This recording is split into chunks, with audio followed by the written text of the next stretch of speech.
शेतकरी कष्टकरी मायबाप जनतेच्या हक्कासाठी आहे, हितासाठी आहे। तुम्हाला माहिती आहे वरुड तालुक्यातील जे पांढरण रस्त्याचे काम झालेले आहे ते अतिशय निकृष्ट दर्जाचे झालेले आहे। प्रत्येक गावामध्ये असे निकृष्ट दर्जाचे पांढरण रस्ते आढळून आलेले आहेत। त्याच्यावरती दगड आणि मुरुम अक्षरशः टाकलेला नाही नसून मातीच टाकलेली आहे। आणि माझं असं मत आहे, मला वरुड तालुक्यातील शेतकऱ्यांच्या तक्रारी आल्या, त्यानुसार आम्ही ठरवलं की नाही, आपण शेतकऱ्याच्या पाठीशी उभं राहून आपण हा लढा लढला पाहिजे। हा लढा आपण शिवसेनेतर्फे लढला पाहिजे। आणि यामध्ये आमचे जे MRGS मंत्री आहे भरत शेठजी गोगावले यांची छबी पण खराब होत आहे। त्यासाठी आम्ही हा लढा आज लढत आहोत।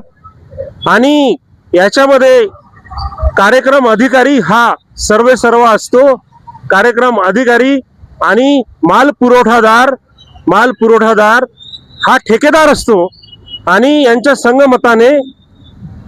संगमताने माल पुरवठादार आणि कार्यक्रम अधिकारी हे पैसे काढले जाते।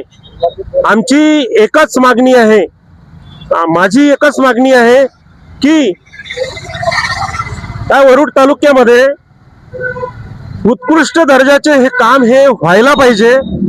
आणि IAS अधिकाऱ्यांमार्फत इथे लोकल अधिकारी नसून लोकल अधिकारी नाही तर IAS अधिकाऱ्यांमार्फत अशी उच्चस्तरीय चौकशी या समितीमध्ये IAS लेवलचे अधिकारी हे असायला पाहिजे। आणि उत्कृष्ट असे दर्जेदार काम वरुड तालुक्यामध्ये करून द्यायला पाहिजे। आणि जोपर्यंत उच्चस्तरीय चौकशी नेमल्या जात नाही तोपर्यंत यांचे माल पुरवठादारांचे या ठेकेदारांचे बिल हे थांबवण्यात यावे, अजिबातही काढण्यात येऊ देऊ नये। तसेच जो कार्यक्रम अधिकारी आहे याच्यावर कारवाई ही झालीच पाहिजे।